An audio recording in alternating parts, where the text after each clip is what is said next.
Because I didn't torture myself enough last time during our weekly Shounen Jump complete magazine reading video, we're back at it with a new installation. This is going to be the weekly Shounen magazine complete reading video. So we're going to be reading all 26 series currently serializing in Kodansha's Shounen magazine, weekly Shounen magazine. This is the second best-selling magazine currently behind Shounen Jump. This one started serializing in May 1959 versus Jump starting in 1968. So Weekly Shounen Magazine started almost a full decade before Shounen Jump. But as of March 2025, Jump has over 3 times the monthly issue circulation as Weekly Shounen Magazine. It's not even close, honestly.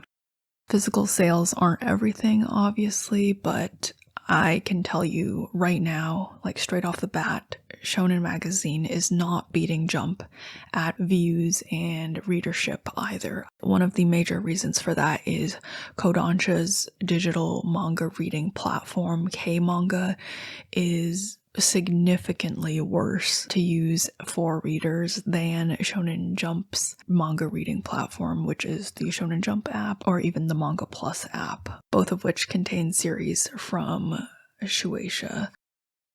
So I got curious and I wanted to see like what kinds of things were serialized in monthly Shounen Magazine before, because I was sure I'd like read something from here. I don't usually keep up with like what magazines certain series are from, so just took a look, and there are definitely some pretty formative series that I have enjoyed from this magazine in the past. The oldest series we've read from Weekly Shounen Magazine is Rave Master. If the art looks familiar, that's because this is from Hiro Mashima, which is the creator of Fairy Tail. And then the next oldest one that ran in this magazine was Tsubasa Reservoir Chronicles, and that was also a really formative series from my early manga reading experience. I still actually have not finished the series, but I believe it is complete. This one kind of makes me feel crazy that it's actually done now, is Vinland Saga. So this is the very classic story about a young Viking. Honestly unmatched. I love this series. It's a very easy 5 out of 5 and I would highly recommend it. I have not completed the series yet. I've caught up to the English physicals, but I'm sure I will in the future, and I hope that it sticks the landing. Yeah, it's just so good. And then some other series in this magazine that I've read is Yamada-kun and the Seven Witches. This was a pretty classic shonen rom-com. There's a point in the middle of the series where the series could have ended, but then the creator decided to copy and paste the whole first half of the series and basically do it again. It's basically twice as long as it should have been, but still cute. Seven Deadly Sins, I have read the entirety of this manga, and at the point in time where I completed it, I did not pick up on a vast majority of the highly problematic relationship dynamics in this series. Like, that's commentary in itself on how series marketed at children can serve to unfortunately normalize some things. But now, like, as a grown-up, I do get some of the severe shortcomings that the series has. A Silent Voice, the movie for this, was very good. This is Tsundere Children. I watched part of the anime of this series when it was first serializing, and it was pretty cute. It was like short stories of different couples at this high school. Fire Force, I have not actually read the series, but it's by the creator of Soul Eater, so I do recognize it. And then To Your Eternity, also serialized in this magazine. I'm currently reading this series right now, and the first volume, I would say, is an easy 5 out of 5. You could read it as a one-shot, but I'm a little scared that it's gonna start veering into torture porn territory, and I do not enjoy that type of story, so I'm a little hesitant. Hopefully it stays good. Tokyo Revengers, easy 5 out of 5. I love this series so much. The last couple chapters definitely stumble on the ending, definitely, for sure. It's not even a question, but everything else in the series is so fantastic. Quintessential Quintuplets also apparently finished recently, which the series is also very cute. I actually liked it a lot. And then the series that is on my to-read list from this magazine is Galaxius. So this one started in Weekly Shonen Magazine and actually moved to a different magazine. Alright, so we might be in a little bit of trouble because compared to the start of the video tier list for the Weekly Shonen Jump video, this tier list is looking pretty bare, and it's kind of scary to know that I have only read 2 out of the 26 series currently serializing in this magazine. I have read Blue Lock and I have read Gachiakuta. While those series were very good, and we're going to mix it up by talking about those series at the very end of the video, some of the series in the magazine right now scare me a lot. I can tell a lot of them are not going to be my taste, and I am terrified to read them, especially because why did I think this was a good idea if I have to read Rent a Girlfriend? Gosh dang it.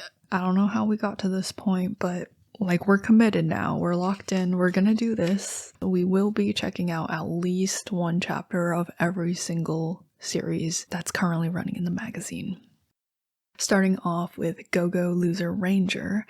I chose this one to start off with because the cover looks really good. I like Power Rangers, and I've actually seen this one in my local bookstore, so it is licensed physically in English.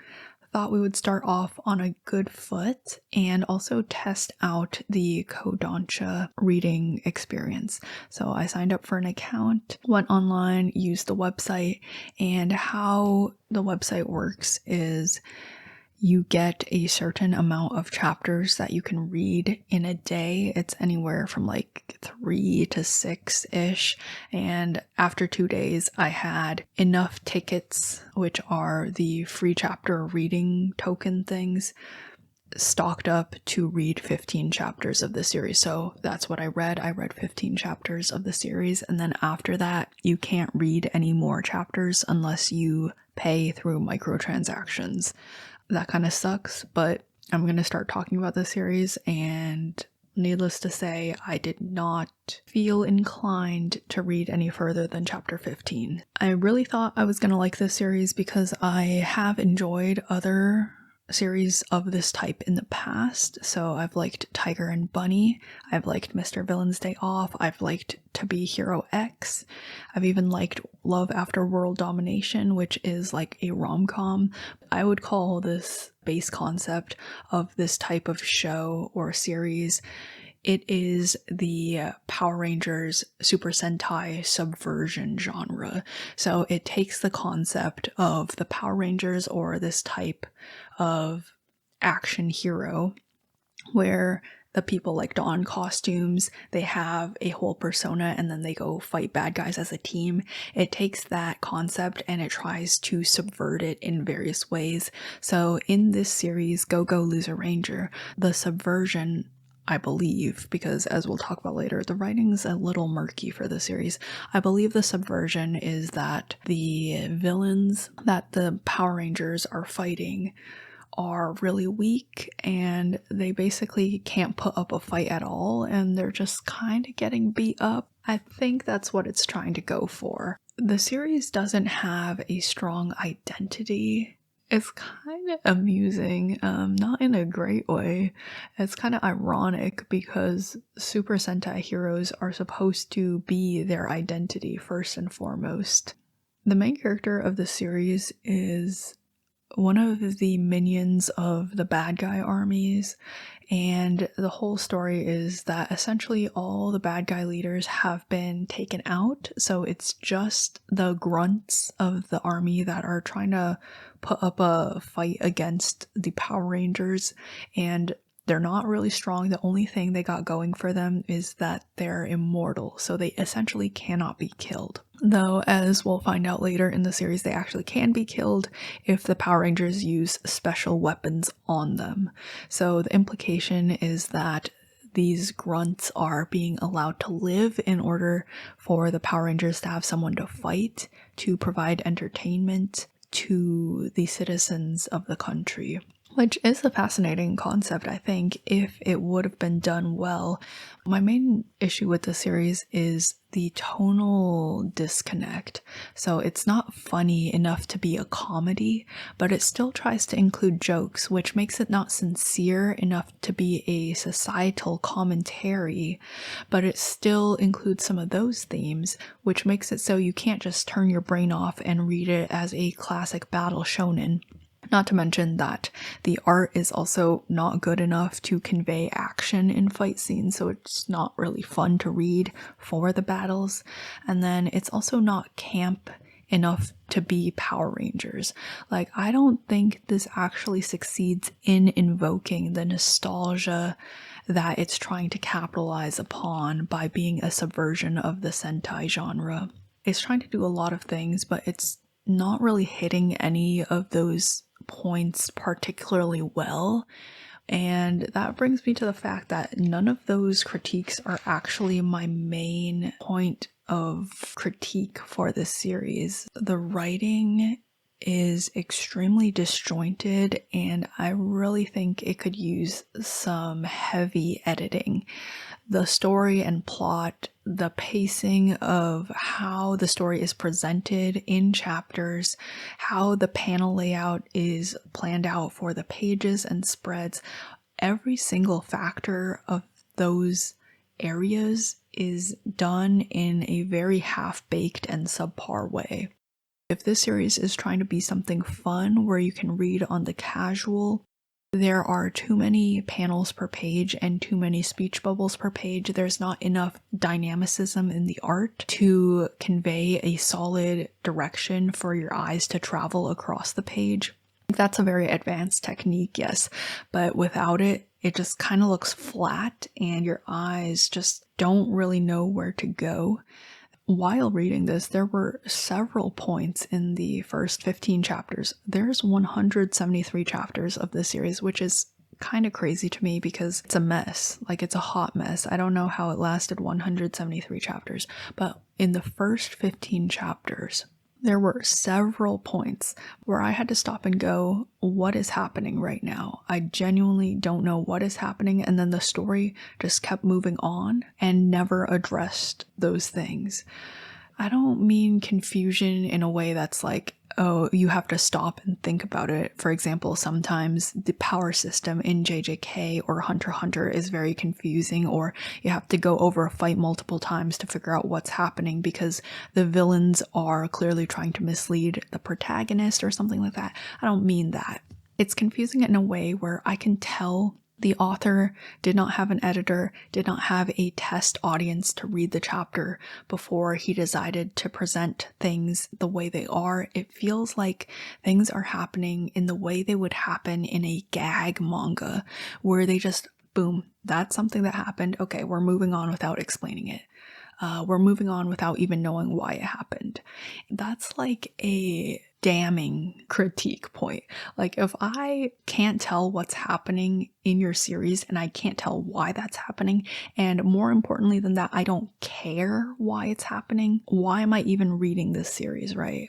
Like, if you can't take the time to make sure your audience understands what is happening and have a good reason for what is happening, that is a skill issue for your series. I don't rate things as 2 stars very easily, but I'm gonna give the first series we're reading for this video, Go Go Loser Ranger, a 2 out of 5.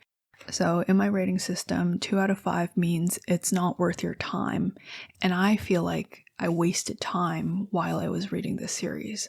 Rather than reading 15 chapters of slop, I could even be reading 1 chapter of something that's actually good. Like, I could just go reread some chapters of Ultimate Exorcist Kyoshi and have a much better time than whatever effort, which was actually a lot of effort, I put into reading Go Go Loser Ranger because I had to sign up for a K-manga app, yada yada.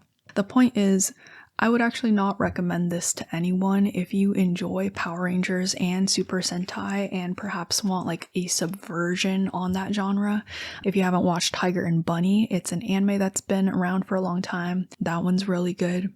Mr. Villain's Day Off is a slice of life subversion on it, which is very wholesome and very comfortable. To Be Hero X is a recent anime that has extremely high production value. The second season's actually coming out right now, I believe. I haven't watched the second season yet, but it's just so good. The production quality is out of this world, and the intro songs are fantastic. Like, you hear it once and it just kind of worms into your brain. It's a zero skip intro for me, which is really rare actually. And it does social commentary on a number of issues actually, including consumerism, idolization, capitalism, a real identity versus identity online. A lot of those topics are handled fantastically in this series. I would actually highly recommend this. This is an easy 5 out of 5 recommendation. And then if you like rom-coms, Love After World Domination is really cute as well. It's about like the villain getting together with the hero of the Power Ranger squad. So that one's cute. I think I gave that one like a 3 or 4 out of 5. Essentially, any of those would work. And if you like standard battle shonen, you know My Hero Academia is like the most famous example of this type of series. TLDR, I did not enjoy this one. I really thought that was one of the safe ones, so we're probably gonna have to check out one of the rom-com ones next. Do I regret this video? The answer is highly. In my quest to find one that was actually readable, we winnowed a little of the garbage in this update. So we're going to start off with Yaergnacht of the Dark Moon, which is a relatively new series starting out this year. Just by looking at the cover in the tiny thumbnail form, I was already immediately a little wary of the series. And then I clicked on. Mind you, this series is not available on the Kmanga app. I clicked onto chapter 1 of the series. Guys, it's straight up R18. That's crazy to me. So the main guy meets this large-chested woman, and one of the first imaginings he has is railing her from the back. And that's depicted on screen. That's kind of crazy to me. If I bought my kid a shonen magazine and there was this in it, I'd like have a little brain aneurysm perhaps. I'd burst a little blood vessel in my temple. She shows him her cat in chapter 1. That's crazy. That's crazy. This is like straight up hentai. That's all I have to say about this. I had to make a new tier for this because how am I going to rate that there's explicit content in my shonen magazine that's marketed toward like elementary school kids? That's kind of crazy. Yeah, middle school and elementary school. You know that elementary school kids read One Piece. They read shonen magazines. So that's kind of insane to me. I'm not really a big fan of that. So here we go. We got a Why Is There Corn in My Shonen Magazine tier. And then the next one that also immediately looks sus just from the thumbnail is Yumene Connect. This one is straight erotica. Like the other one, it was erotica. This is absolute and complete erotica. This is essentially doujin content. That's all I have to say about that.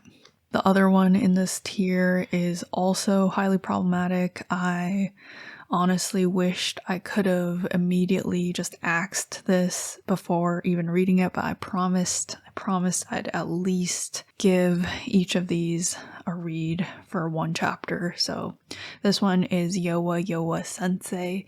It is not only highly suggestive content, but the object of sexualization here is the kid's teacher, and she's drawn to look like a lolly. So yeah, there's that. Okay, the next one is Mistress Kanan is Devilishly Easy. The art in here is actually not that bad. She's just not my type. Like, I don't want to bully her. I want her to bully me, right? Right. And then the next one, Every Student Council.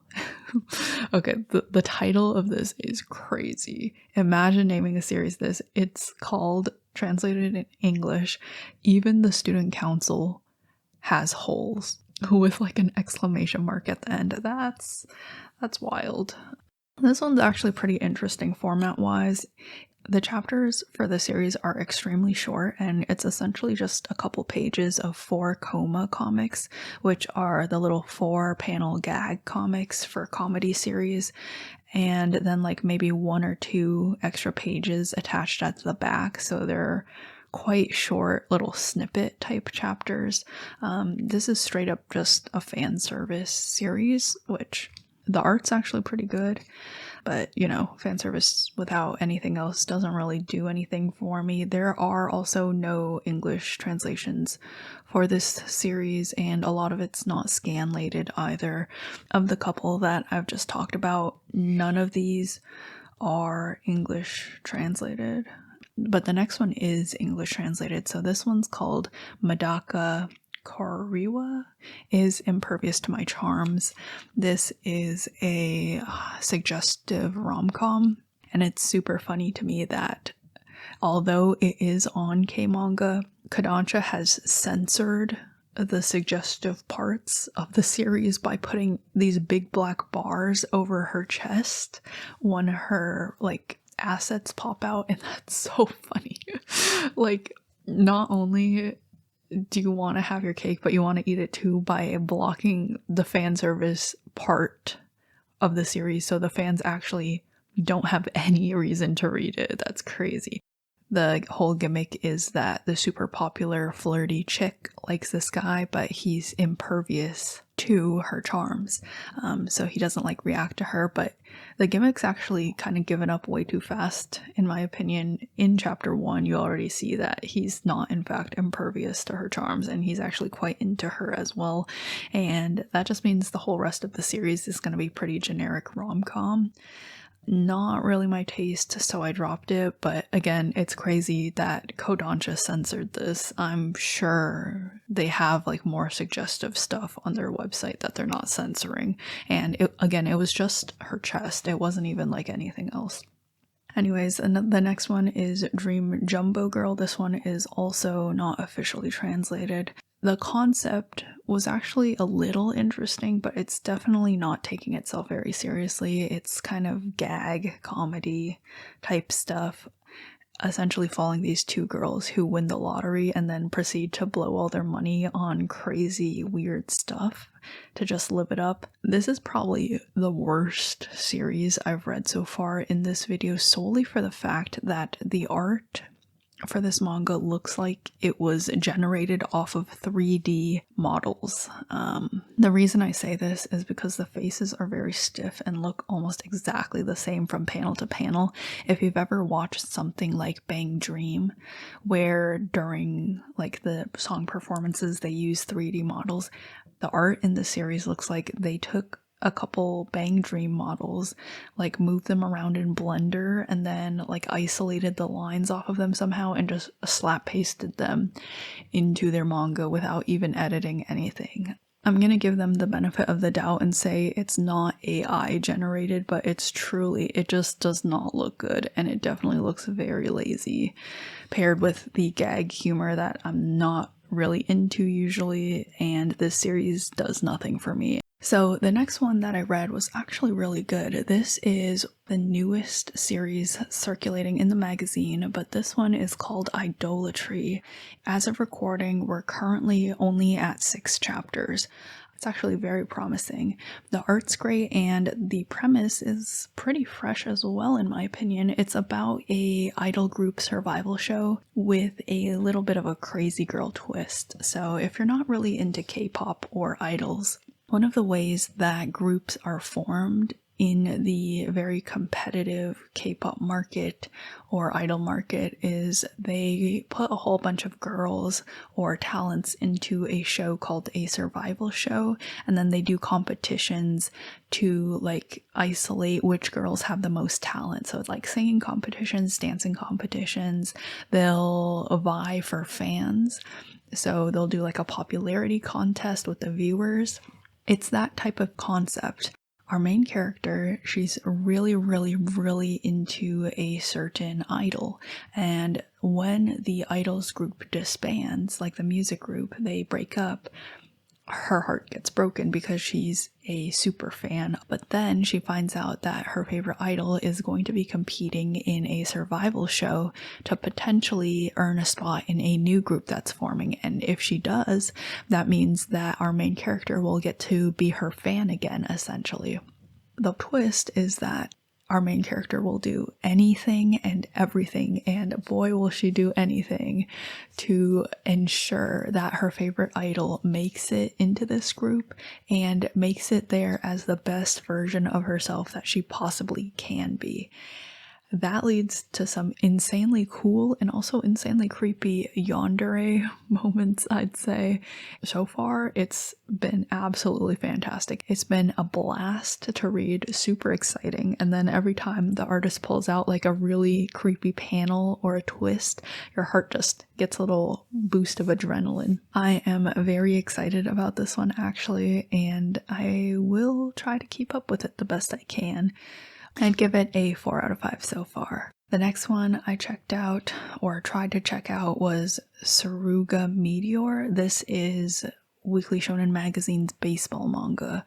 Unfortunately, since it's not officially translated on the website, and there are also essentially no scanlations of it, I was not really able to read it. I did see from some raws that there's a panty shot on page 8, which not great, but then there's also a booty shot of a male character like 2 pages later, which is hilarious, and maybe that cancels it out, but not in a good way. The guy is stacked too, and I don't know why. That's like some kind of baseline premise for the series. Reading the series description, it's like this guy that has a fat rack in the back is really good at baseball or something, and that's like, why? Why would you even think about that? If it was scanlated, I'd give it a read, so I don't want to quite count it out yet, because some of the art does look pretty good, and I want to see them play the baseball. I don't want to judge it before I see the baseball, so I'm just gonna make a new tier for my tier list for untranslated. Like, this is not translated officially or unofficially, so I legitimately cannot read the series anywhere. The next one that's also in the same boat is This Werewolf Wants to Stay Alive, which is also not scanlated, but it seems to be some kind of drama action thriller concept based off of social deduction games. It's basically Manga Among Us, but instead of a imposter, the guy's a werewolf, which is actually kind of interesting. I would give that a shot as well if it was available. Moving on to the next officially translated series, this is Four Nights of the Apocalypse, which is the Seven Deadly Sins sequel. The ink work for the series is really good, and that's why it's such a shame that I can tell that the author has learned nothing about his writing, even from just the first 3 chapters.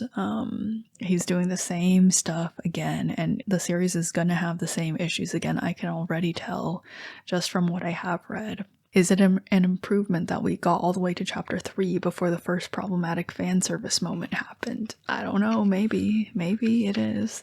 I'm just gonna drop this for my own sanity. I enjoy the way that he draws lines, and the style is very confident, and you can tell very clearly. Yeah, it's just a shame, but listen, I cannot read through the series and see this guy start depicting problematic relationships again, because tell me why, looking back at Seven Deadly Sins, every single one of the main 3, maybe even main 4 relationships were horrifically problematic. Yeah, okay, let's just move on. I wrote notes this time, actually, so I have like my little notepad, just because some of these I wanted to forget as quickly as possible. Tune into the Midnight Heart. This is another radio show manga, actually. I guess they're kind of all the rage recently. This one is about a guy who, when he was younger, he listened to this radio show, and now that he's older, he moved to a new high school to try to track down his dream girl who was the broadcaster on that late night show. It's a sweet concept, but immediately we start having issues. Based off the poster, I thought this was going to be a Yuri series, so immediately disappointed on that form alone. And then we have the save face syndrome, where all 4 of the female lead characters look almost exactly the same. If you were to strip back their wigs, their faces would all pretty much look identical, which throws me off greatly. The main point is that it just really feels like some kind of weird incel fantasy. The fact that all of them are into him immediately and say I love you to him before even the end of chapter 1 is kind of not really indicative of the type of stuff I look for in manga. This is very clearly worse than Nisekoi. Let's just leave it at dropped. The next one is actually kind of pretty interesting. This one is called Kito the Night Bell, and it is some sort of vaguely high-ish fantasy setting. In this world, there's this young boy who's a sorcerer. He lives amid all these races of different fantasy creatures, but for some reason sorcerers are like cursed creatures, so he gets mistreated. He gets thrown into a circus, but then he's rescued by another sorcerer who eventually forms like a father-son sort of relationship with him. The art is very unique, but I'm gonna say for this series that unfortunately I find myself kind of overstimulated when I read it. Everything from the lines to the character design to the page layout to the amount of things happening per page, it's just too much. And that's not even to talk about the over designing of characters. The characters look like they are someone's OCs back in like middle school. Like, I don't want to sound too harsh because very clearly the author loves what they're creating, but the whole manga feels like some kind of inside story between the author and their OCs. Like, this is the kind of story you write in your own notebooks at home and then never get around to sharing because it's the kind of stuff that you pour your entire heart into and you tackle the story with such a passion that it would be intimidating to other people. That's kind of the vibe that I get from this series. It's just a lot. The sliding scale between uniqueness and mainstream appeal is a thing, and once a series gets too unique, it's kind of difficult for it to be understandable to a great percentage of the population, and I think this definitely crosses that line at some point. The best way I can put it is I can tell that the author, the creator of the series, is getting a lot from it. There is so much passion put into the art and the characters and the backstories, but as a reader, as a mainstream reader that does not live within the author's head, I personally am not taking away like almost anything from the story. It's throwing all the stuff at me and I am not absorbing like any of it. I'm gonna put this in the drop tier as well, but it's definitely better than some of the other stuff in here. This one's also going on the drop tier. For some reason, it didn't show up on the tier list, so I'll just add it in myself, but it's the Café Terrace and its goddesses. So this one actually got an anime adaptation recently, which is why I kind of recognize the name, but the manga is really bad. First chapter, we get full nudity of at least 3 different love interests. The art style is atrocious. It looks utterly mass-produced and extremely soulless. If you told me this was generated by an AI, which personally I probably don't think it is, I would believe you because that's just how generic it looks. This one is really bad. Okay, we're making pretty good progress actually, not in the way I would prefer, but we are making progress. So the next one I checked out was Orion's Board, and I immediately take psychic damage from anything that contains the word Orion because there's a character in Sakamoto Days that I really like that has a really tragic Orion's constellation motif to them. Immediately, I'm ready to be sad. And then 2, This series is by the same creator as Your Lie in April. So if you know anything about that series, that's double sadness. Reading this, you can tell that this is very, very clearly Your Lie in April adjacent. So one, the early 2000s slapstick humor is back. The art style looks like it hasn't changed in a hot decade. The character dynamic between the main character and the main female love interest is pretty much exactly the same as the creator's previous series. So yeah, I don't think being wary of it comes as a surprise to anyone. So there is humor in this series, but that doesn't fool me as a reader. Like, I know the type of stuff that happens with early 2000s slapstick humor atmosphere, and that includes the love interest of a certain cute cooking manga getting hit by a car and dying. Those two things are not mutually exclusive.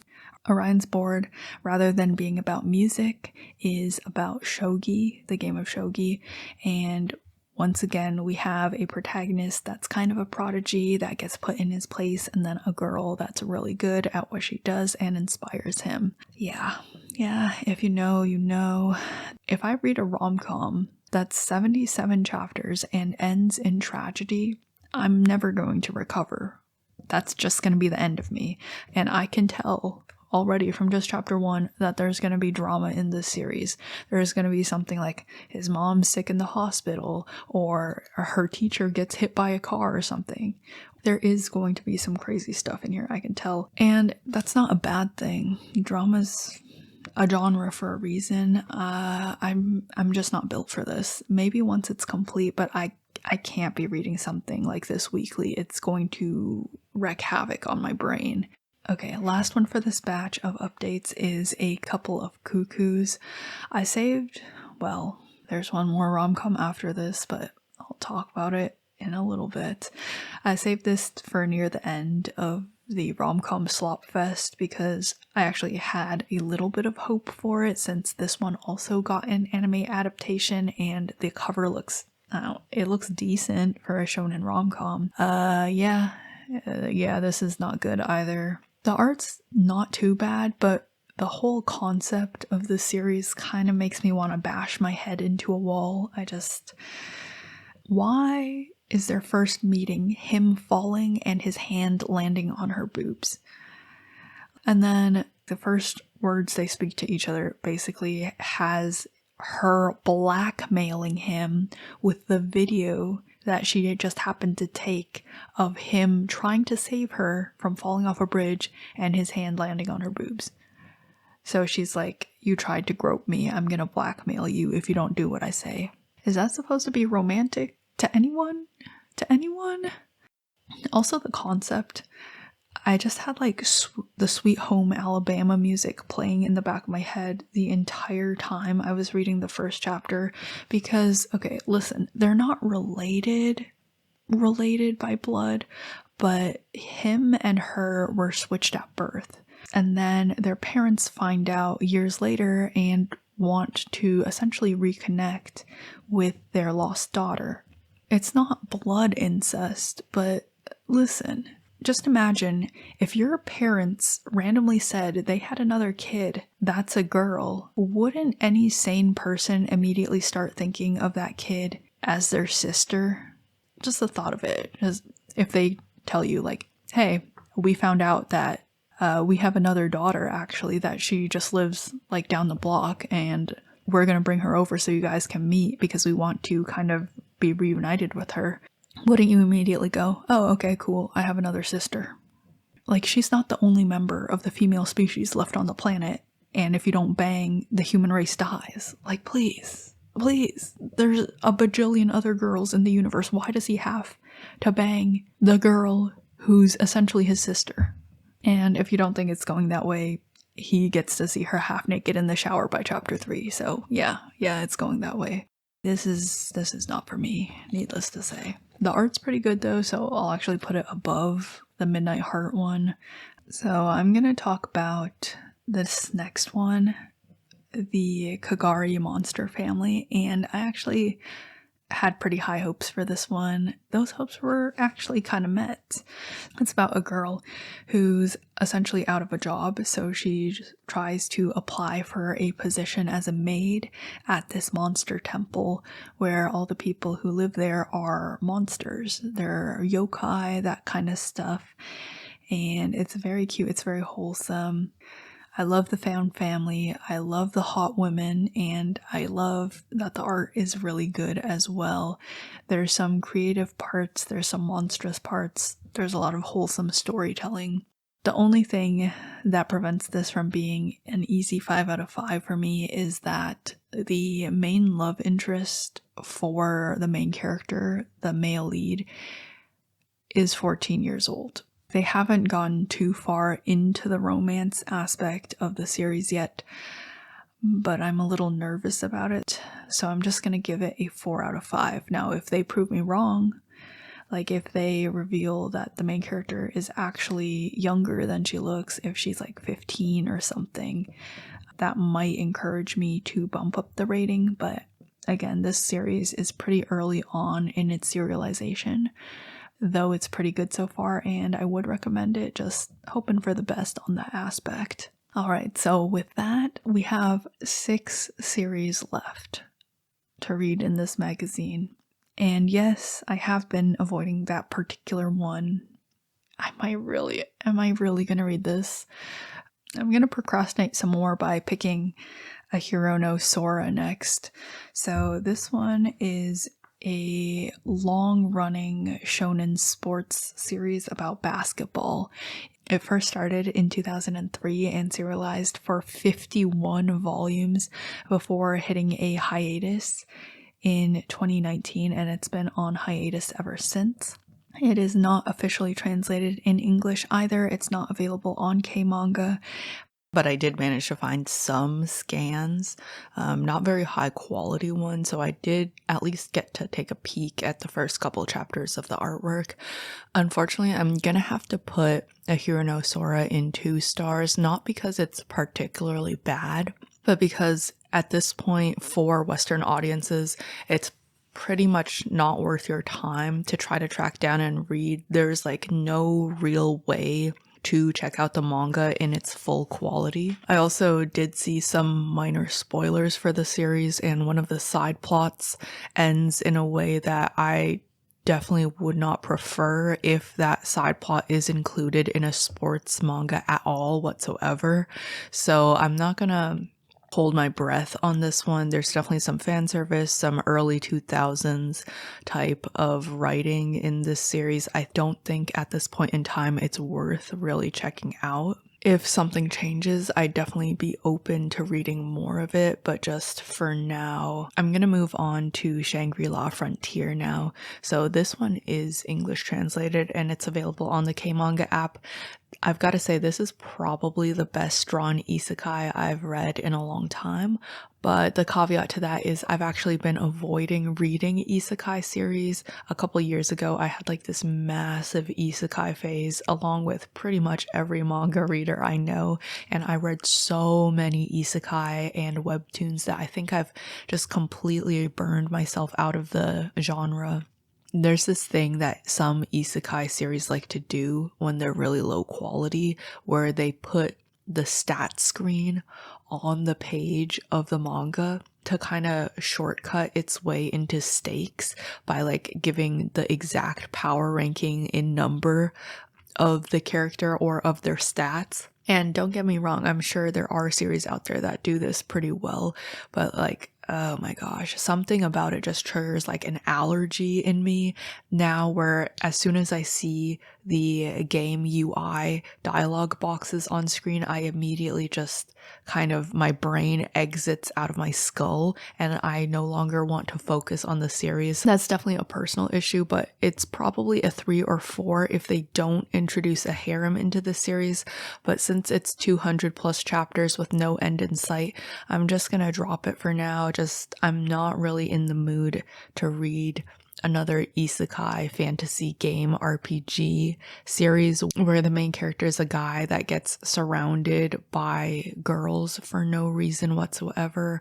The first girl they introduced into the series is already kind of a lolly looking character. Granted, they haven't put any fan service in it yet, so I can tell it's at least not like bottom of the barrel trash tier for isekai, but I just really prefer to read anything else at this point in time. So if it's good, like if the series ends really good, I'll probably give it another shot after it wraps.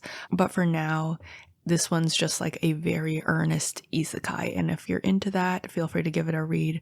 So I actually have an interesting update for the werewolf who wants to live. I found a way to read a chapter completely by chance. I was scrolling through my feed, checking out Gachiakuta and Sakamoto Days fan art, when I stumbled across this link to Kodansha's Japanese digital manga hosting platform. I managed to find some of the series that we couldn't find previously on this website. So we're going to at least take a peek at the artwork. Obviously, the dialogue and stuff is untranslated and it's in Japanese, but this series does not really benefit from being examined more closely. The art for this series is quite amateur, and I think mixed with the poorly drawn werewolves and Chuni fist fight in the first chapter, it's kind of giving me secondhand embarrassment. Werewolves are one of those things that I closely associate with middle school, with Twilight, with that kind of era of life in kids and adolescents, and if they're not at least drawn well, it can be a little cringe. All these factors together, and I can't really stomach this series, even though I was quite excited for the social deduction aspect of it. It definitely just feels like they took what middle schoolers thought was cool, threw it in this manga, and didn't have the execution to elevate it beyond a this is what middle schoolers think is cool kind of thing. And it does also have fan service, so it's okay. I don't think we need this one in English. We can just skip it. I'm going to move it to the dropped category. And then we also can check out Suruga Meteor now. This one is 23 chapters long as of recording, so it's kind of a newer series. And unlike Kmanga, this website, the Japanese version, only has like 1 or 2 free chapters for each series unless they're running a promotional event. So we're just going to check out the first chapter of this series that is available for free.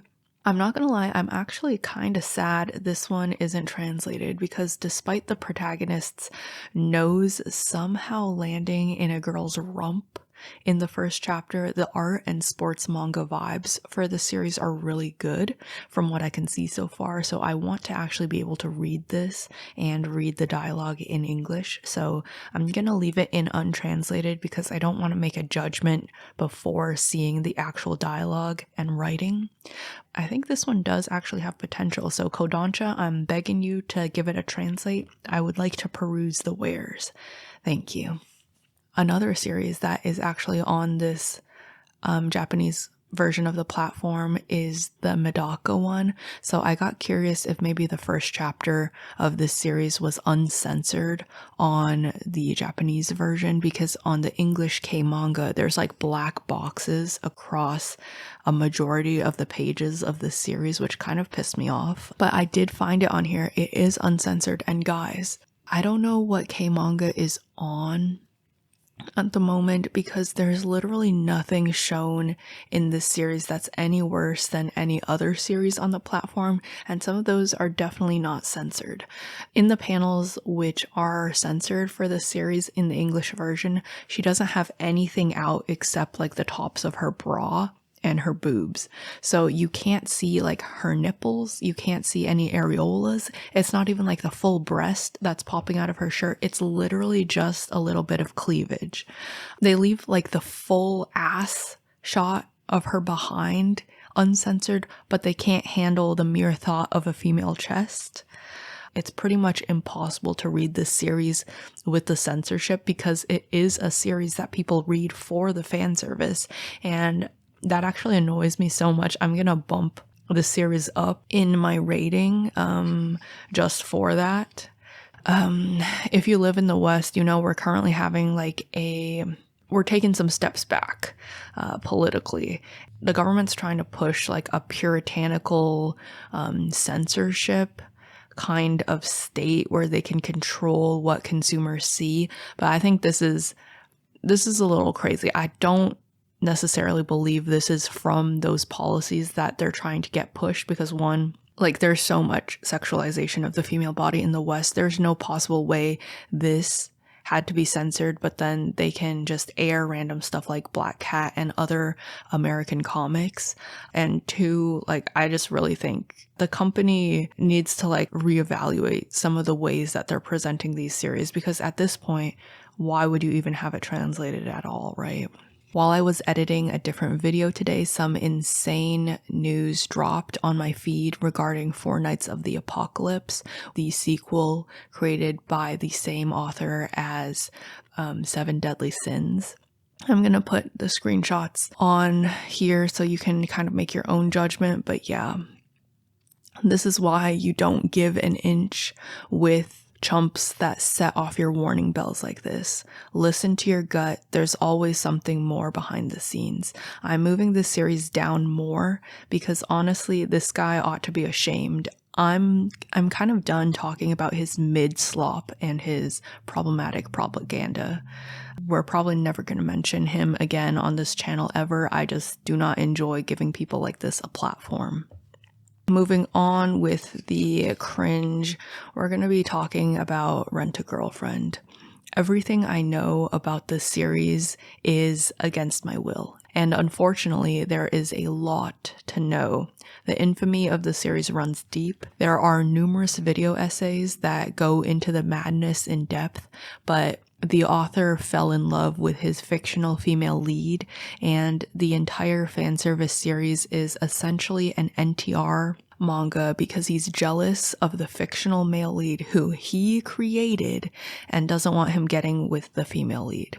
Then, batshit recent development, he gave the male lead plastic surgery and a makeover to resemble himself, the real author, and now the female lead instantly wants to jump his self-insert's bones. I don't want to waste hours of my life explaining how weird the creator of the series is, so I'll just leave links to better video essays on the situation below, but it's super weird and has resulted in a fanservice harem manga where the guy has no balls, is an incel, and the romance goes nowhere for more than 400 chapters.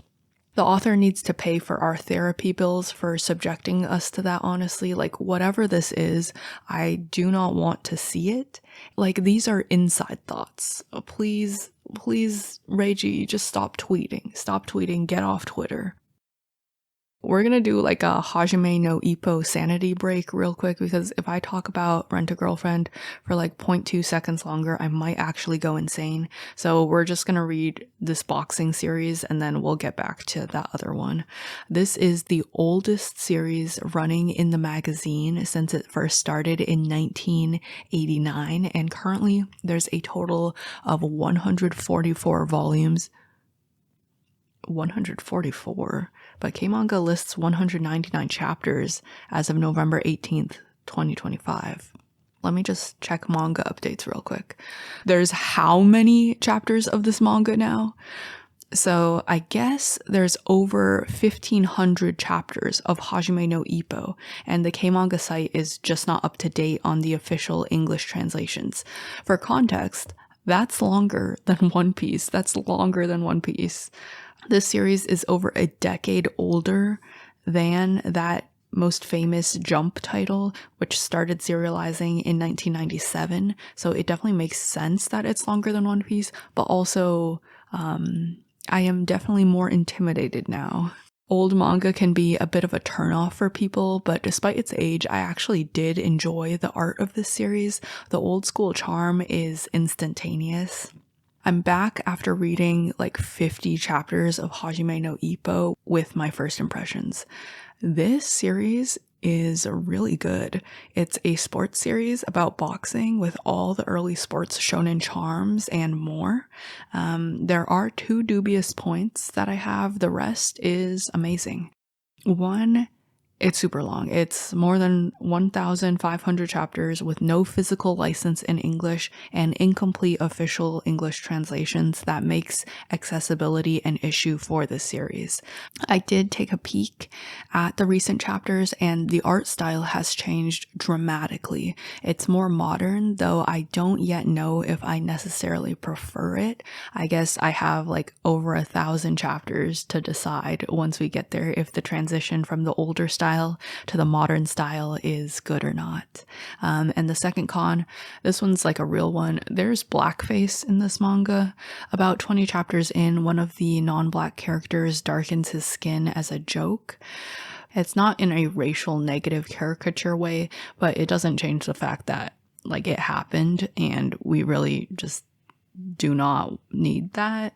Overall, I think this series actually treats black characters really respectfully. The way they talk about Mike Tyson and characterize the one black opponent Ippo faces off against that we've seen so far are all in a very nuanced and human way, like much better than some more modern series like The Promised Neverland would do decades later.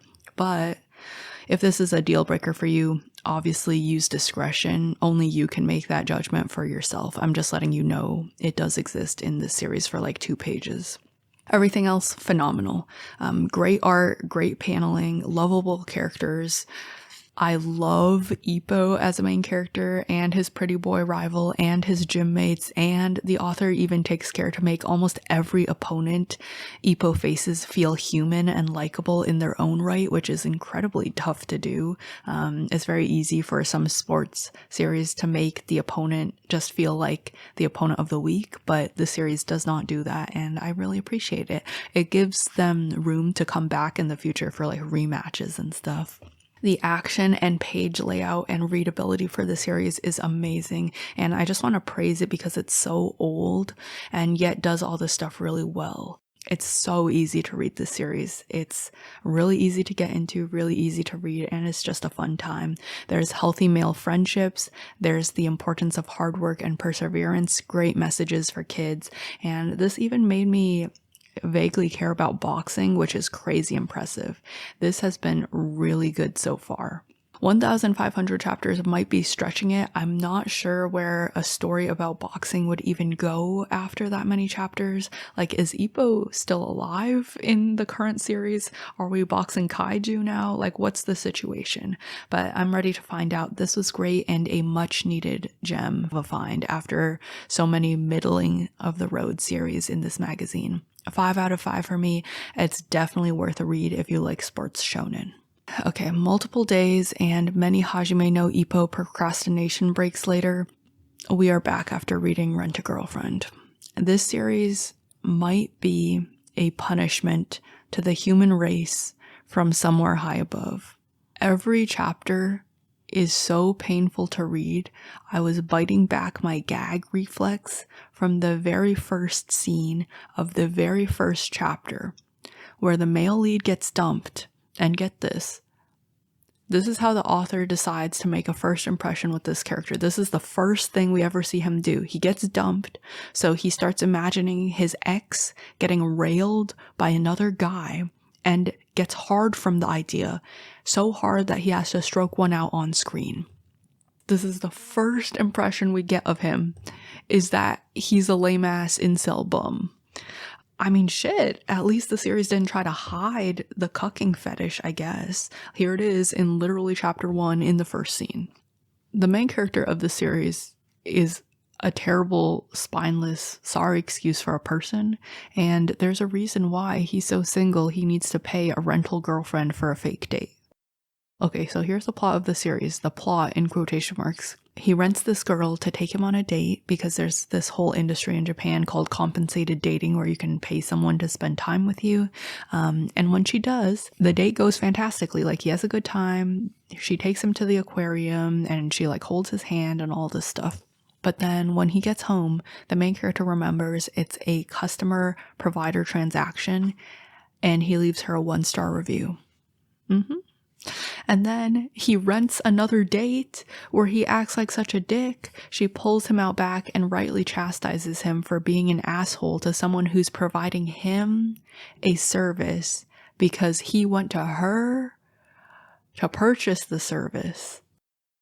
Like, bro, are we somehow supposed to find this romantic? If you've ever worked a customer service job, you know just how shitty it is when customers try to stir stuff like this, because you, as the employee, have to sit there and take their unwanted flirting, their harassment, yelling ego, their Karenness, whatever the customer's on, and not really say anything back because you're on the clock and risk getting fired if you hit them back with a response. It's frankly an abuse of power, and I think anyone who's worked a minimum wage job can like understand that on a base front. Like, you do not get paid enough to put up with this kind of stuff. You're literally not making enough money to make a rent, and then people like this have to come in and make your job more difficult. And if you were thinking, hey, maybe that's an overreaction, like it's saying it's an abuse of power, that's a lot, you know, that's some serious accusations. Literally, not even a chapter later, he blackmails her by forcing her to go on another date with him. Otherwise, he threatens to like reveal that she works in compensated dating. Yeah, that's blackmail, textbook definition. So far, we haven't even talked about the risk of violence toward women workers, especially in industries like compensated dating, which Chizuru works in. Making this kind of behavior look even remotely normal leads to real life tragedies.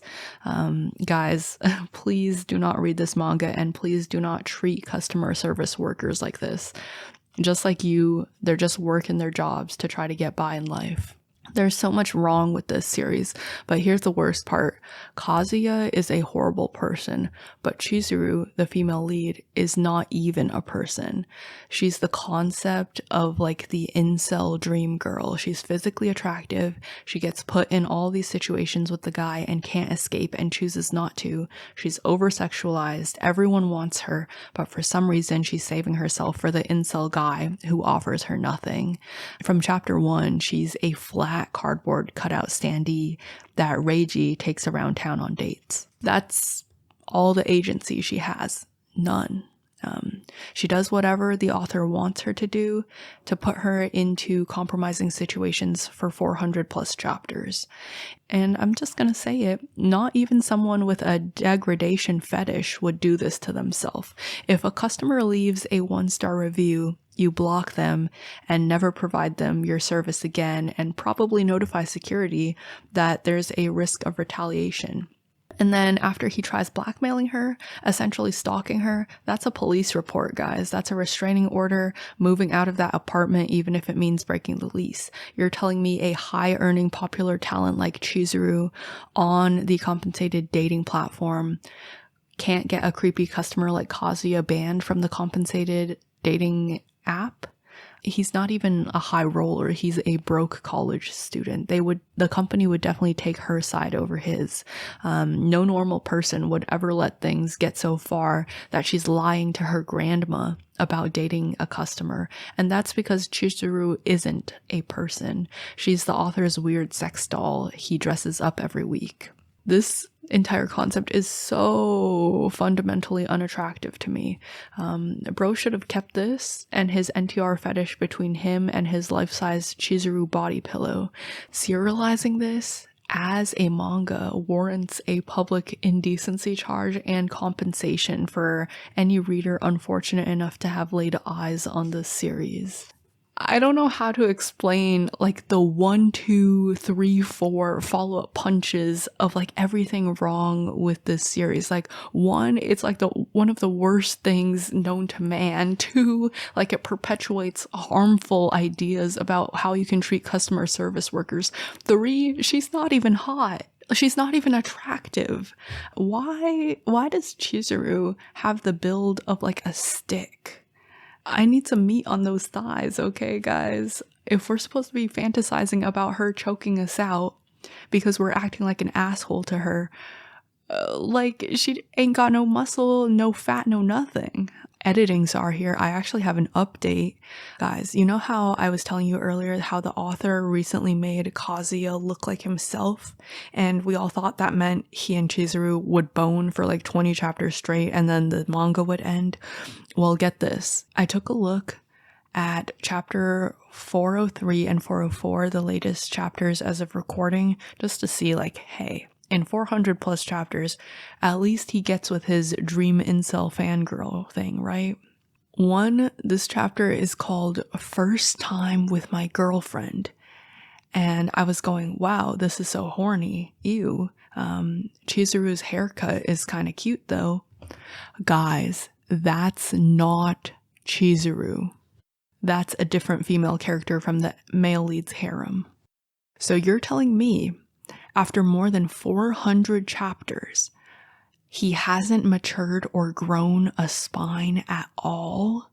That he's not actually dating the female lead, and here he is on chapter 403 cheating on his dream girl with a random side chick? And he can't even follow through with that cheating? He's so spineless that he passes out? Like, why is this chapter called First Time with My Girlfriend, unless Kazuya considers Ruka his girlfriend as well? The chapter titles of this series are so gross. Like, why are they in all caps and why are they all so cringy? This series is disgusting to me on a visceral level. Ratings-wise, Rent-a-Girlfriend is a 1 out of 5. It's actively worse than the god-awful Corn series on here. So bad, it gets its own tier. You'd have to strap open my eyes, Clockwork Orange style, before I ever read another thing this mofo writes. Okay, I've saved 2 series I think I'll really like to chase down the putrid aftertaste of Rent-a-Girlfriend, so we're gonna move on to The Blue Wolves of Mibu, which is actually not on Kmanga for some reason. This one does have an English physical license by Kodansha, which is why that confused me so much. Like, this has English translation, so I don't understand why they just don't put it on Kmanga as well. Without access to the full series, I just read the first volume and it's probably like a 3-star so far. The art isn't standout in the series and it's not the strongest thing ever, and the messages are very tell don't show. Like, they just straight up state some of the things that they want to take away, but there is potential here. I liked the unique historical setting and semi-dark hints that I think we might get payoff for later. If my library ever gets this in, I will definitely check out more of it for sure. Okay guys, we're back. I'm here to give you a little review of the very last series on our challenge. So this one is called Kaijin Fugeki, I believe. I think the Kaijins may be referring to monsters, and then Fugeki in this series are like the dancers. So it's like monster dancer, kind of, perhaps. The only thing I knew going into it was this is created by O Great, who also made Air Gear and also used to be a doujin artist, so I expected it would have some pretty great art and also some pretty horny art, and that it does. There is some unnecessary fan service, which I'm not the hugest fan of, but in addition, it also has super creative world building and sincere writing. I was honestly pleasantly surprised. The concept of this series is there's calamities, or I guess calamitous entities like curses, and then our heroes fight them through dancing, which mixes traditional Japanese mythology with contemporary power of friendship between kids kind of vibes, which worked out really great actually. The battles, or I guess the dances in the series, are drawn so beautifully. My mind can't honestly wrap itself around how this is possibly a weekly series. This has the quality in its art of a monthly series, and it's like not even a question. Just look at a page of the artwork. There's so many spreads like this and the quality never dips. It honestly blows my mind. And yes, it is horny. I don't know why they got a strip to fight. Like, is nudity an inherent requirement? I don't know. I don't know why. but it is mostly tolerable at the moment. Like in the fights, it's whatever, they're stripping, but there is some gratuitous other stuff which isn't really necessary. I can overlook it for now because the peaks of this series are just so peak. The two main characters, I can't tell if their relationship is supposed to be bromance, codependency, or if it's genuinely implying a little something between them, because I'm pretty sure in the most recent arc I read, one of them kind of by proxy kissed the other one. I don't know what it's trying to imply there, but we're just gonna ignore it for now. Maybe it'll develop into something, maybe not, maybe they're just really great friends. What matters is I think they really do care about each other, and it's really lovely to read that. The fact that one of them is randomly British is so funny. I love the fact that he has mommy issues. It's really endearing, actually. It makes him seem more like human and more his age, and it's not like portrayed in the way that makes it seem like a lighthearted joke. It's the fact that he's actually struggling with losing his parental figure. And I do look forward to any future explorations of grief and healing that the two of these characters have. This is an easy 5 out of 5 for me. Recommendations wise, it's definitely more niche than Blue Lock and the other series on this list. This is probably the most niche thing that I would still recommend from this magazine. If you liked Da Demons, Da Destruction, this has a very similar vibe to that. Maybe also similar to 13 Sentinels, Aegis Rim. I never finished that series, but it's kind of like a weird, the world is super bizarre and quirky, but the power of sincere friendship will see you through kind of thing. I'm honestly over the moon finding an underrated gem like this, and I'm so happy that we could end on a good note because some of the lows in this magazine are so low, but the highs in the magazine are also so high. They're doing construction in the background, so I'm really hoping you can't hear some of the noise that they're making outside. I'll do my best to edit it. But the English physicals for Kaijin Fugeki drop next year, and I will genuinely consider picking it up. The only thing that would make me hesitate is if the fan service gets way too out of hand and ridiculous. There was one panel so far out of the first 3 volumes that I read for this video that was censored with a black box on the Kmanga website. So as long as it doesn't get like crazy out of hand, I will consider adding it to my collection. We're done with all the series that I had to read for this video, the new ones. I'm gonna briefly talk about Blue Lock and Gachiakuta, which were the 2 series I had previously already read from this magazine. Briefly, because they're so good they deserve their own videos. But we're gonna follow that brief discussion with my thoughts on the Kmanga digital website as a whole, and then we'll do a quick TLDR look at the final tier list.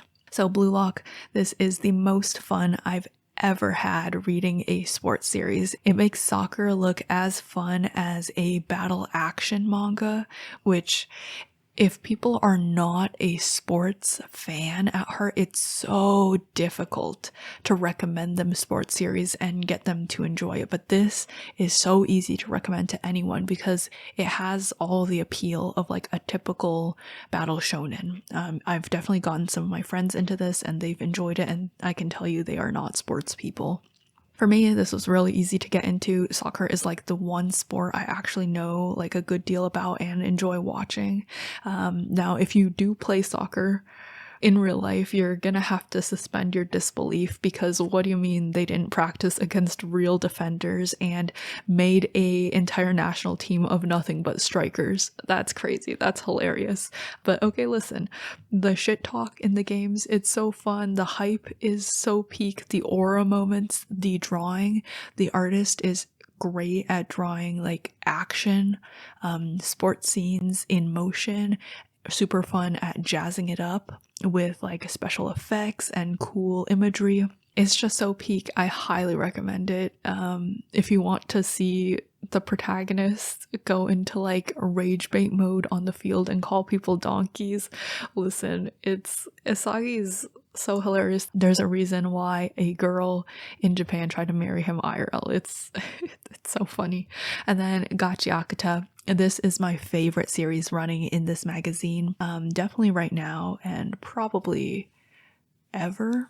This is the only series I read from this magazine weekly. I keep up with Blue Lock as well, but it's kind of on like a batch basis. Gachiakuta, I need to know immediately what's happening every single week.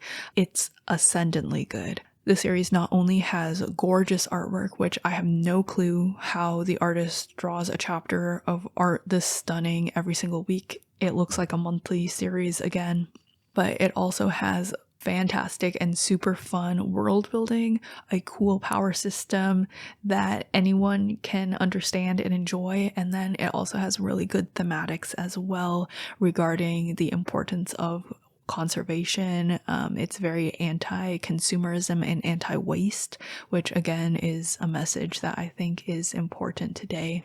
And then it also has really heartwarming power of friendship and found family and like the power that nurture versus nature has on children. Just so peak. I absolutely adore this series and like everything that it stands for. I also love the fact that you can very clearly tell the author has big points of the story planned out since the first chapter. There's a point in the series where you get a major reveal, and then if you go back to chapter 1, you can see in one of the first panels where a hand picks up a book off the ground, you can see like a little detail that shows you something that you wouldn't have realized before, and it's there from the very first chapter. That is so cool. I think that's really respectful of not only the story but also the reader base. Like the author's putting these clues in to the point where the readers can kind of pick up on things and make theories, and I think that takes a lot of pre-planning and also a lot of passion. I love this series so much. It's gorgeous. We're in like a really dark moment right now, and I can't tell if I'm ready for the situation to get better or worse, but regardless, it's so peak. I rush to read this every Tuesday when it comes out because this magazine comes out on Tuesdays instead of Sundays, and it's like the only series in this magazine I do that for. Alright, we're going to talk a little bit about the Kmanga digital website. So as I said before, this is the way to read Kodansha's series digitally. There's an application for the phone, which I haven't downloaded, so I don't know what that one's like. And then there's like the website that you can log on your laptop. For reference, Kodansha is not the leading company in the manga landscape. Shounen Jump is the largest magazine, currently the most popular one, and that's why I think it's really unfortunate that Kodansha's website, the Kmanga website, is so counterintuitive and not user-friendly, because this is not exactly encouraging people to read Kodansha's mangas legally. Kodansha essentially doesn't have a leg to stand on here when its monthly distribution of the weekly shonen magazine sells 3 times less than the leading competition, which is Shounen Jump. The entire website is designed very clearly to min-max profits with the Webtoon microtransaction model.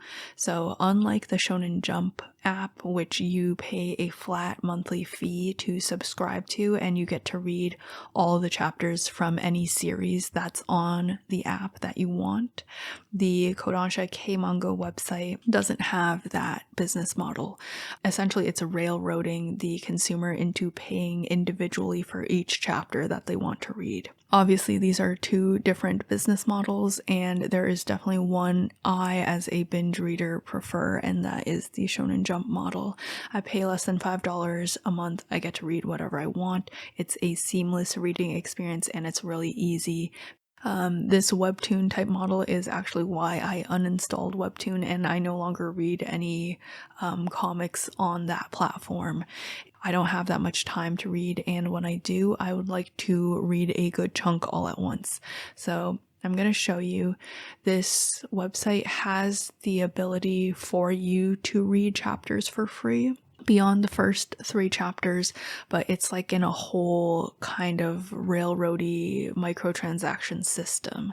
So you get the first 3 chapters of any given series for free, and then you get some tickets every day, and the tickets unlock the chapters beyond the first 3 chapters. When I went to go read Go-Go Loser Ranger, which is the first series I read on Kmanga, since I logged in that day, I got like 5 bonus tickets, and then the tickets essentially let you read 5 more chapters. You just need to unlock each chapter with a ticket when you get to it.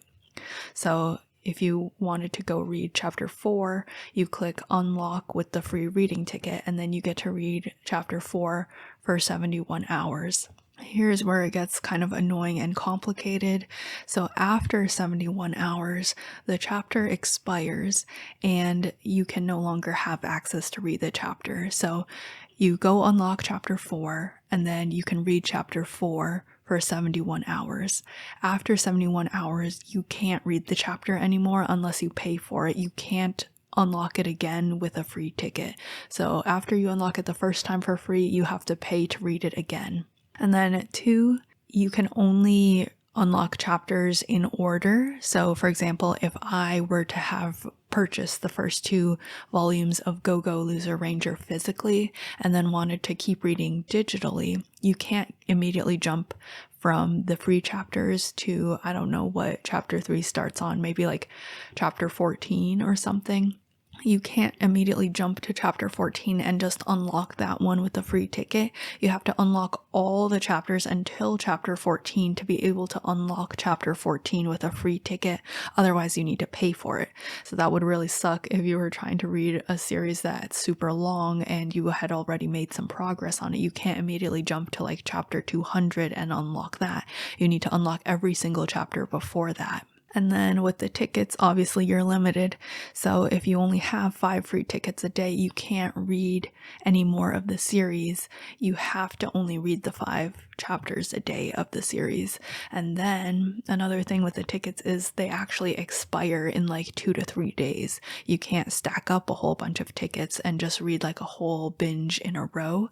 I think I unlocked some tickets earlier this month, and then I noticed you get like a little red dot where you only have like 2 or 3 days to use the tickets before they expire and they vanish from your account. So essentially you can only read like 5 to 10 chapters in a row after the first spurt. I think when you first make an account, you get some bonus chapters because they want you to enjoy the website, right? You can't unlock a ton of chapters all at once. Like you can't batch unlock them with the tickets. So for example, if you wanted to read from chapters 10 to 20 and you had the free tickets to do that, you had like 10 free tickets, you can't just click 10 to 20, unlock them all so you can read them seamlessly. You have to do it one by one. So that means when you finish a chapter, it like closes you out of the reader, and then you have to click unlock with the free ticket to unlock the next chapter. So it's kind of like a little extra stumbling point that makes the reading experience not as seamless. It's also not a guarantee that the series that you want to read has the ability for you to read it using free tickets. So one of the series that I actually keep up with that's published by Kodansha is Witch Hat Atelier.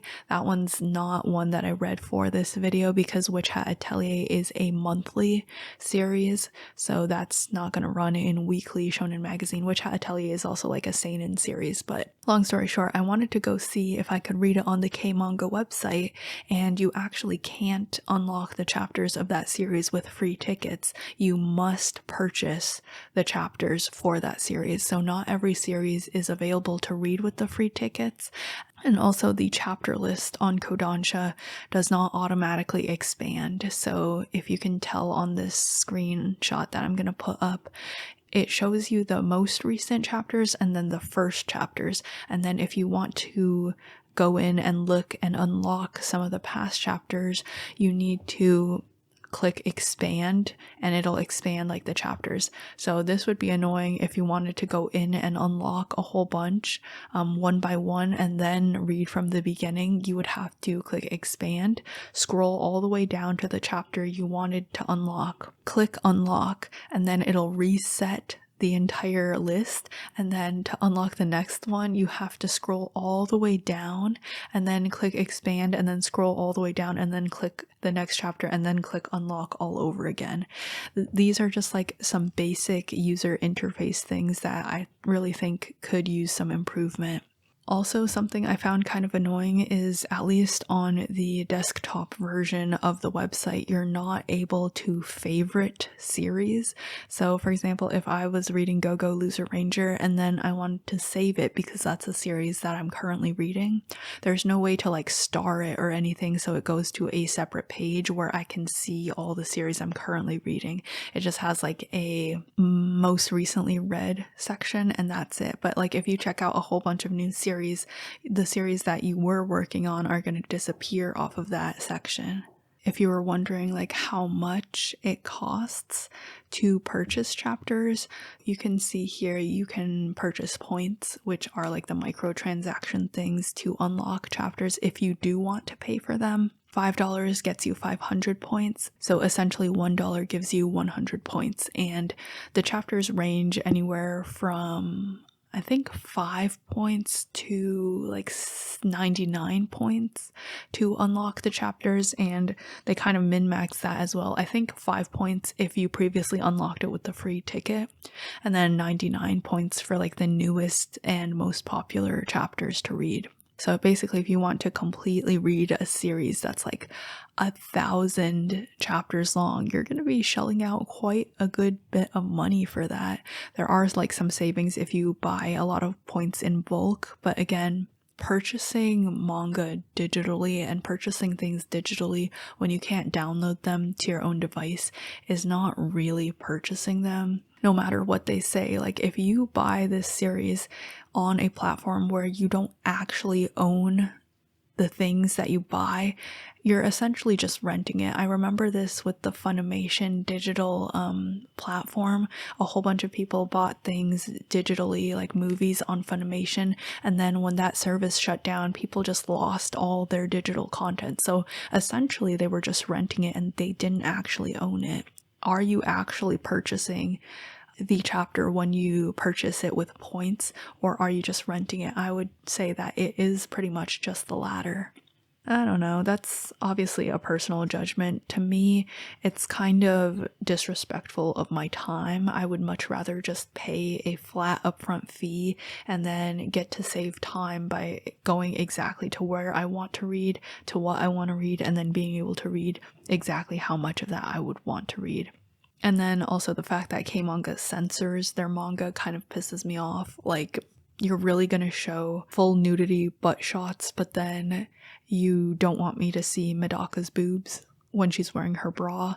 That's my whole thing with like the webtoon microtransaction business model. It's very fundamentally disrespectful to the consumer. You just feel like a cash cow that they're trying to milk for all you're worth when you use a platform like this.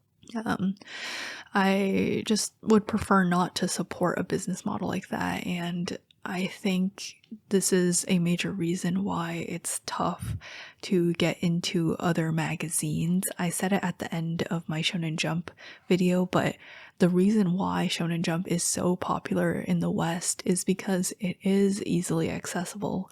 Every single series in the Shounen Jump magazine, no matter how small, except for the one-shots, go up exactly on Sunday at the same time in English with official translations, and you can read them and you can judge them and you can keep up with it. That kind of forms like a reading culture for Shounen Jump versus Kodansha. Even if you use Kmanga, if you go out of your way to sign up for the Kmanga website and you like don't mind their microtransaction business model, you still can't read every series that runs in the magazine, and you definitely can't read every series the way they are published in Japan without the censorship. A vast number of the series that I read for this video did not have official English translations and official licenses, and they were not on Kmanga, and that made me have to put in extra effort to track them down and read them. And even though I put in that extra effort, it feels like the company didn't really value me as a Western reader, which I guess is fine. Like, it is a Japanese company, but like, if you want to make money off of your Western audience, then hey, maybe put in a little bit of effort to make sure they can actually access your magazine, right? I'm sure this is not exactly helping them get ahead of Shounen Jump in the digital English reader landscape. That's just some of my review of Kmanga. Will I probably still use it to read some of the series that I want to get like a first impression of? Yes, but the website's not usable to keep up with series for me, because unlike the Viz website where you can read the first 3 chapters and the last 3 chapters for free, the Kmanga website, you can only read the first 3 chapters for free. The last 3 chapters, you can't even use your free unlock tickets on. You have to pay money to read the most recent 3 chapters. And imagine like paying $1 to read the most recent Rent a Girlfriend chapters, and then you just see like the black boxes covering the entire screen, even though the characters aren't showing anything. And there's other series that show more skin and are not as censored. I fundamentally despise Rent a Girlfriend, but it still shouldn't be censored, you know? Like, that is not the creator's vision, and it's fundamentally disrespectful to the fans that pay money to see the chapter officially. Oh, one more thing about it. It doesn't show you if the series is complete, if the run is complete, and it doesn't tell you like how much of the run is on Kmanga. So for some series that I know are finished, it still acts like new chapters are coming out every week, and then there's like fake dates on the website. Like the most recent Hajime no Ippo chapters, they have dates from 2025 on it because that's when the date dropped on Kmanga, but that is a useless date. I want to know the date that the chapter first published, because it's trying to make it seem like the chapters on Kmanga are the most recently published chapters for the series, even though that's fundamentally untrue, because the most recent chapters on Kmanga for Hajime no Ippo are like chapter 100 something, even though Hajime no Ippo is currently on chapter 1500 something. So I honestly think that's also quite misleading. It's like it doesn't make it easy for me as a consumer. Okay, that's enough talking about Kmanga. Let me pull up the final tier list and we'll talk about it for a little bit. This is every series, all 26 series currently serializing in Weekly Shonen Magazine as of November 2025, ranked. Obviously by my standards, but ranked nonetheless.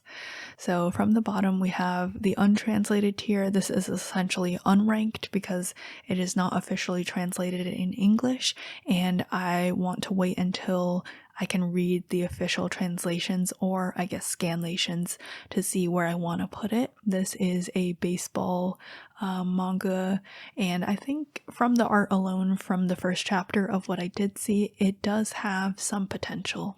The next tier up is essentially the most bottom tier of this entire magazine. It's Rent a Girlfriend by Reiji Miyajima. I think this is fundamentally repulsive on a variety of levels. The writing in it is so bad you can't even read it to see sexy ladies and enjoy it. It is not like a self-insert harem fantasy. The main character does not get any ladies. If you want to actually be a fan of these girls, you're gonna have to fight the author and his like life-size Chizuru statue, because he's like fundamentally insane about her. You had one job, and it was to make a sexy harem shonen rom-com. How did we get here? How did we get here, Reiji? The second one from the bottom is the second worst series in this magazine. It's the Four Nights of the Apocalypse, which is the sequel to Seven Deadly Sins. In one of the recent chapters, the author just straight up put homophobic propaganda in it because I guess he lives under a rock and doesn't use technology. That's also fundamentally crazy. When I started this video, I just thought the worst thing we could get was mid. Clearly, I was wrong about that. The next tier up is why is there corn in my shonen magazine? Because these are straight up foodie erotica. Is it crazy for me to say that shonen erotica does nothing for me because it's like soft core stuff? Like if I want to goon, I would actually go read genuine erotica, right? So like there's no fundamental value to me for this kind of content being in a shonen magazine. Like if you've got to censor it, why are we even making it, right? Moving into the drop tier, so this is Dream Jumbo Girl. For some reason it looks like the art is traced off of 3D models. It's unreadable. This one's like the weird student council for coma thing. It is untranslated in English, and I don't think I personally would get anything out of the fan service for this series. The chapters are so short, they're barely chapters at all. Werewolf social deduction based one. This is very amateur hour for the art and the writing. I think it's very choony and also very cringy. I would not recommend checking it out. It is also not licensed in English. This is Tune In to the Midnight Heart, and then also the Café Terrace and its goddesses goes right here. These series are harem mangas that have like no substance, and the girls are like less than cardboard cutouts, essentially unreadable, and I don't appreciate the fact they're all basically the same and you can't really tell them apart. The next one is the one where the female love interest likes to get bullied. The art for this is fine. This kind of girl is not my kind of girl, you know? I like my women with a little more spine. I want them to throw me around instead of the other way around. So it's just like a personal taste thing. It's also untranslated. And then A Couple of Cuckoos feels very Sweet Home Alabama, even though it's technically not. It's weird, it's weird. It's not romantic to me. It's very strange. And then this one's Kito of the Night Bell. Unfortunately, I think there is a lot of love for this fantasy series. It's just a little too niche for the vast majority of fans to be able to read and enjoy. Medaka is impervious to my charms. I think this is a very basic and a very classic shonen rom-com with fan service. The fact that the fan service is censored in the English release kind of drives me up the wall. For the English readers, it's essentially unreadable. Orion's Board is shaping up to be another dramatic rom-com by the creator of Your Lie in April. I'm gonna put it here at least until the entire series is complete, because if I read something with drama and romance, it definitely has to be a one-shot type read. I can't get cliffhangered for it. My heart would just never survive. That is a skill issue, but we're going to be moving on to Shangri-La Frontier. This is probably the best out of most of the series in the drop tier. It is a very classic isekai, and it looks very self-indulgent. It's just not something I want to read right now because I'm kind of burned out on the isekai. Go-Go Loser Ranger. This one might be a little controversial. I had high hopes for the concept of the series, but the execution did not stick the landing. I think the art definitely could use improvement, and the action battle scenes also did not wow me. To me, this series is essentially unreadable. I don't know if there's an anime of it. Maybe I'd give it another shot, but at the moment, it just left kind of a bad taste in my mouth. I felt kind of disappointed by it. Ahiru's Dream Team is only in the 2 out of 5 tier because it's currently unlicensed in English and there are no good scans of it, so it's pretty much impossible to read. Also, I have some fundamental issues about how some of the story goes in this series. Blue Wolves of Mibu is my only 3 out of 5 ranked series in this magazine at the moment. It is not available to read on Kmanga, but it is available physically in English. And I think just from the first volume, there are definitely some strengths and some weaknesses of the series, and the strongest strength is the potential of the series to improve as it goes on. So if I can find more volumes of it out in the wild, I will try to read more of it. This one is Idolatry in the 4 out of 5 tier. I think this one is a very fun play on the idol culture genre of series, and the art and the concept have a lot of potential, and I look forward to seeing just how crazy this gets. The found family fruit baskets adjacent series, I adore the concept of the series. I'm a little bit nervous about the potential age gap between the female and male lead, though if that does not turn out to be an issue, I probably will bump this up into the 5-star tier. So in the 5-star category, I love every single one of these series. They are not actually in order of worst to best because I'm not fully caught up on 2 of them, so we're just going to leave them unsorted for now. Everything else is essentially sorted in their tiers, but the first one that is the gem I discovered in this video is Kaijin Fugeki. This is very underrated. It is very niche, so I don't think it's for everyone, but if you're into like fan service and really great artwork and a little bit of a quirky kind of vibe, I think definitely give this a shot. It is very reminiscent to me of the atmosphere of Dead Demons by Asano.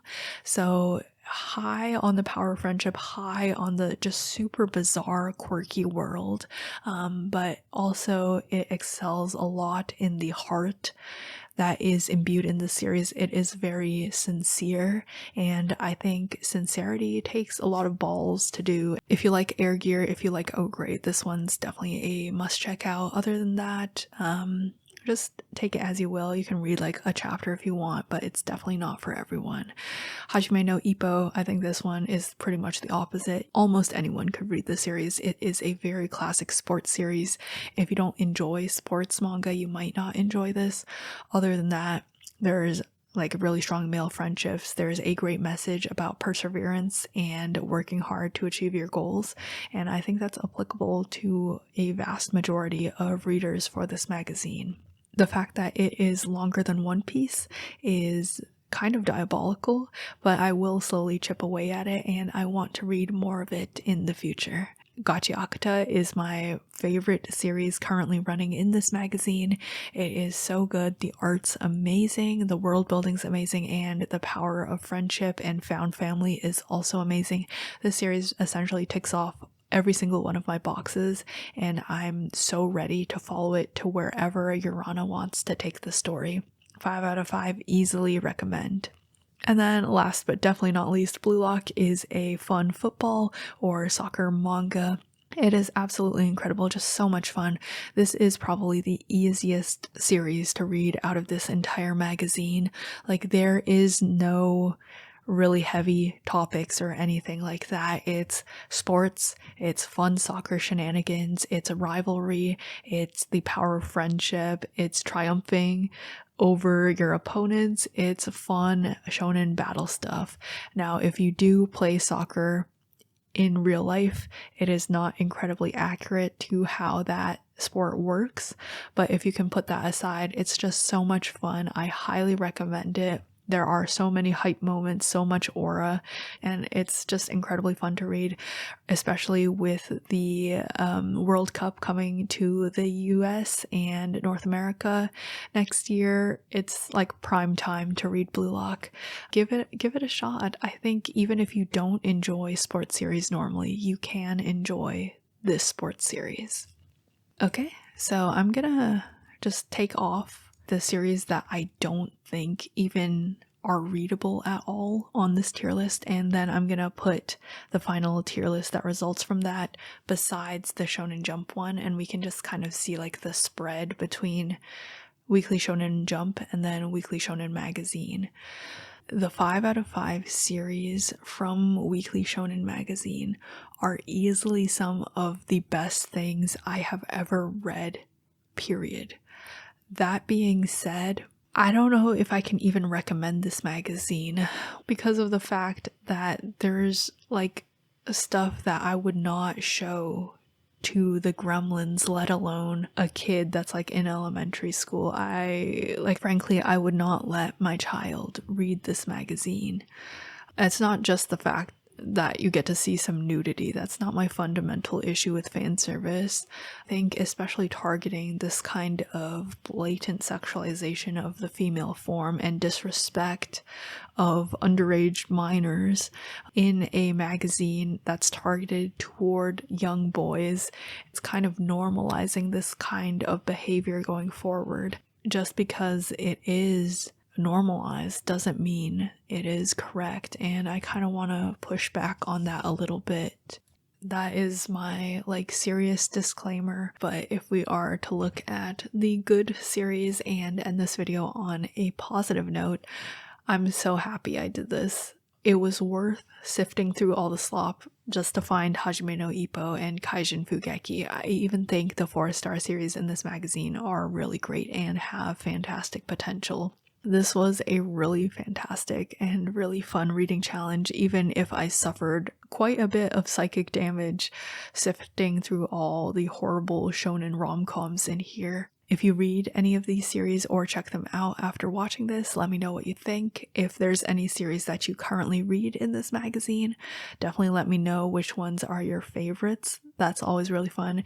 If you've read Blue Wolves of Mibu, let me know if it gets good, and I definitely will continue to read it. There are a couple more shonen magazines I would love to do a full magazine read through of. Next video, I think we're going to take a break and do a little bit of a manga bingo video for December. But yeah, I'm so happy to be making videos again. I just love yapping about these series to you. Even if I don't make a video, this is what I do in my free time, read manga and think about shonen battle series. There is, I think, 1 or 2 more shonen magazines that I'd like to read through completely, and then maybe we can move on and check out some magazines from different demographics, like a seinen magazine or a shoujo or josei magazine. I wouldn't mind doing that at least once, but I will say, I read shonen magazines because the series that I prefer to read are shonen series, and there's nothing really wrong with that. But we will perhaps get a little more adventurous in the new year. I hope you're having a great holiday season. If you have to work or if it's snowing outside, just be safe when you drive around. I will see you next time. Stay safe out there and stay warm.